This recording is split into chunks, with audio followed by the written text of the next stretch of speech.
Don't drive through those flooded roads if you come upon that. That's the biggest thing of all. Flooding is the #1 killer in these tropical systems here, and so it's just not worth it. Don't take that chance. I know it's inconvenient if you have to turn around and try and find that alternate route, but it's not worth your life to try and drive through that flooded road.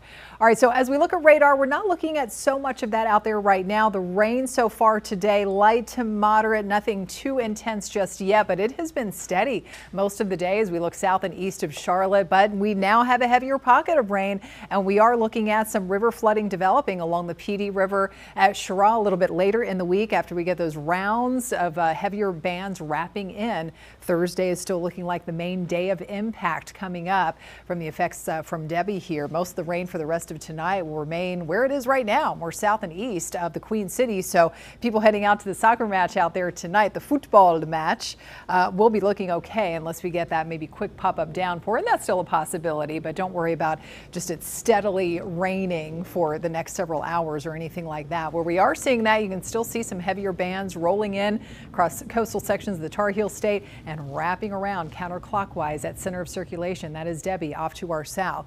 And so with this cooler northeasterly flow today, I know it's still humid. It's not so much cool outside, and of course all the clouds that help to keep temperatures down today. So we only ended up at 82 degrees below the average. We've got some 70s off to the east. It's been a little bit warmer, more mid 80s up into the foothills where obviously it's been drier. 82 right now for you all in Morganton, and low and mid 70s up in the mountains. So we check out the latest forecast track on Debby, still expected to move back out over the open waters of the Atlantic into tonight. Tropical storm could gather up a little more strength by the time it makes that final landfall there, perhaps just to the south of Myrtle Beach. That could happen as a tropical storm, and that would be Thursday, it looks like, on this latest forecast track, and then it pushes over the eastern portions of the Carolinas, becoming a weaker tropical depression. And finally, I wish it would do this now and pick up steam and move out quickly, but it's not going to. But Friday into Saturday, look at that. By Saturday afternoon, the remnants already up into parts of New England, and they'll likely be dealing with some flash flooding issues up there and some of that mountainous terrain.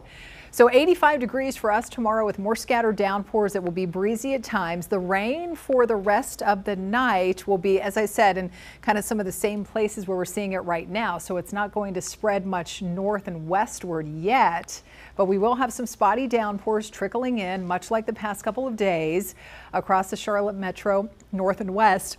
And then here's what I was talking about. So Thursday morning, that's when we start to get those heavier bands wrapping in and stretching all the way up into the mountains and foothills. So we'll have to watch for at least some brief flooding in most areas here, especially from Charlotte east, where you see those flood watches in effect. And this takes it out all the way through Friday.